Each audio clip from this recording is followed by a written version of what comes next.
Hi, wherever you are in the world. My name is Farhana, but you can call me Far. I'm the CEO of Farbeat Solutions. Uh, Currently, we have two interns coming in, and they have served us for 2 weeks. And every week, they need to submit a weekly video report and what's in the box weekly update.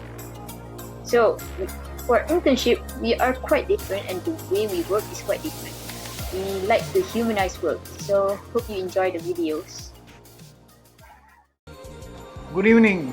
I'm Bernard Matthew Soma, engineering intern at Farbeat Solution, and here am I presenting week one's What's in the Box.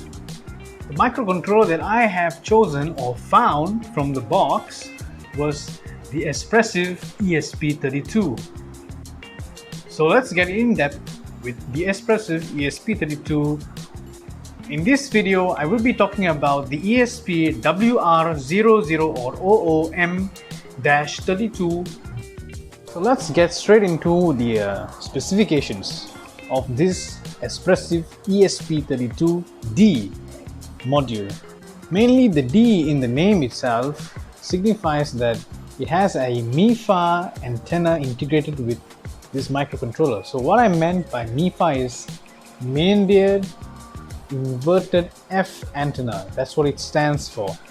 Apart from that, you have a 4 MB flash memory.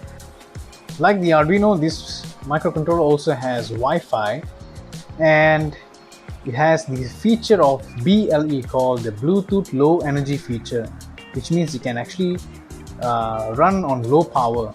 And one of the most important features were to be the 2.4 GHz transmitter as well as receiver.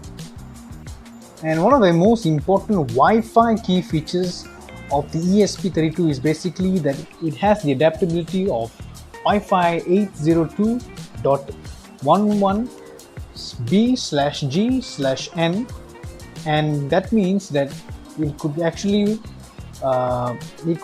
obtain a data transmission up to 150 megabits per second. So let's get into the advanced peripheral features of this microcontroller. To name a few, there are actually 34 GPIOs, 2 8-bit digital to analog converters, a 12-bit SAR analog digital converter with 18 channels. That's amazing actually. Then we have 3 UART modules, 2 I2C modules to name a few, and 10 touch sensors in total. Alright, coming to the schematics and the block diagram of the ESP32 microcontroller, I will be leaving the schematics right here. As you can see, all the pin assignments, and I'll be leaving a table down here also. There are pin assignments and what they mean. And here will be the block diagram. I will show you here. So as you can see, on the top right corner will be the radio hardware, including both Wi-Fi and Bluetooth. And finally, and of course, you can see in the center there will be 2 Extensa RX6 microprocessors along with the ROM and static RAM. And on the right side, we can see our embedded flash memory as well as the peripheral interfaces I2C and SPI. So for the next part, let's get to some of the applications used for this microcontroller, the Espressive ESP32. It's mainly used for speech recognition, image recognition, cameras specifically for live streaming, home automation like light control, smart plugs, as well as smart locks, smart building systems like smart lighting and energy monitoring systems, and basically any wearable electronic device that we can talk about, like smart watches of today. Those are to name some of the few applications. So now let's compare the ESP32 with a typical microcontroller that we would use today. So I'll be comparing with the most the most vastly used microcontroller, even by myself. Even I have used it a lot. That would be the Arduino Uno. So comparing these two microcontrollers, well, physically they differ a lot, definitely. Like here I have the Arduino Uno clone, and physically I don't have the ESP32 with me right now, but as I can show you right here, the picture right here, yeah, when you compare both of these, physically they look definitely different, and besides they also differ in terms of architecture. Hence both microcontrollers also differ in their built-in capabilities.